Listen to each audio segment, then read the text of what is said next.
Chapter 1, Empire's First Strike. The year was 2010. The air in Silicon Valley was thick with ambition, the kind that crackled like static before a storm. Boardrooms hummed with whispered deals, and venture capitalists moved like sharks through the shallows of innovation. But beneath the polished veneer of progress, something darker was brewing, a war that would span a decade, fought not with armies, but with lawyers, leaks, a billionaire's relentless will. At the center of it all stood Elias Voss, a name whispered in hushed tones among tech insiders. Reclusive, brilliant, and ruthless, Voss had built his empire from nothing, turning a scrappy startup into a behemoth worth billions. But his rise wasn't just about code and capital. It was about control.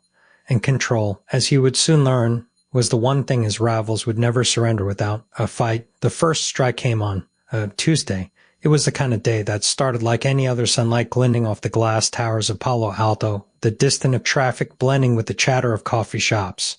But by noon, the world had shifted. A single email, sent from an anonymous account, landed in the inbox of every major tech journalist.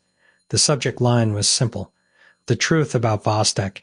Inside was a document, a leaked internal memo detailing Vostek's alleged use of proprietary algorithms stolen from a smaller competitor, a company called Nexus Systems. The allegations were explosive. If true, they could unravel years of Voss' carefully constructed reputation.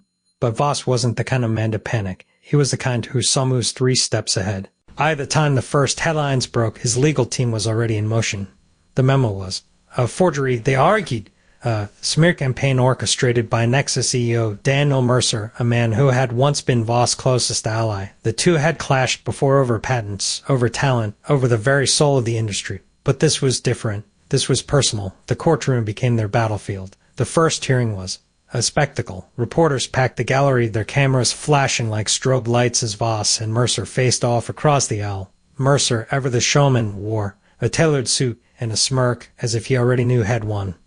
Voss, in contrast, was all precision, his posture rigid, his voice measured each word. A calculated strike. This is about more than algorithms, Mercer said during his opening statement, his voice dripping with false sincerity. This is about integrity, about who gets to shape the future. Voss didn't flinch. He didn't need to. His lawyers had already buried Mercer in paperwork, counterclaims, injunctions, motions so dense they could choke. A jury. The case would drag on for years, a labyrinth of legal maneuvering that would test the patience of even the most seasoned litigators.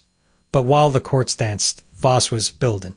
Behind closed doors, he was acquiring not just companies, but mind-springing in the brightest engineers, the sharpest strategists, the most ruthless negotiators. His empire wasn't just growing, it was evolving. And with every acquisition, every patent filed, every rival silenced, the gap between Vostek and the rest of the industry widened. Mercer, meanwhile, was bleeding. Nexus Systems was hemorrhaging talent, its stock price plummeting as investors fled. The legal battle was draining him financially, emotionally, strategically. But Mercer wasn't done. He had one last card to play.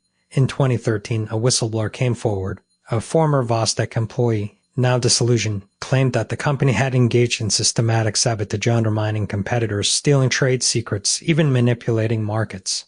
The allegations were explosive, and this time, the media couldn't ignore them. The story went viral, dominating headlines for weeks. Voss' response was swift and brutal. His team spun the narrative, painting the whistleblower as a disgruntled ex-employee with an axe to grind. His lawyers filed defamation suits, and behind the scenes, he tightened his grip, purging any hint of dissent within his ranks. The message was clear. Loyalty was rewarded. Betrayal was crushed. But the damage was done. The legal war had become a nightmare, and for the first time, Voss' empire showed cracks. Investors grew nervous. Regulators took notice. And Mercer, sensing blood in the water, doubled down. The next chapter of the war would be fought not just in courtrooms, but in the court of public opinion. And this time, Voss wouldn't have the luxury of silence. As the battle raged on, one question lingered in the air like smoke. How far was a billionaire willing to go to protect his empire? And how far would his enemies go to tear it down? The answers would come, but not today. For now, the game was still afoot, and the stakes had never been higher.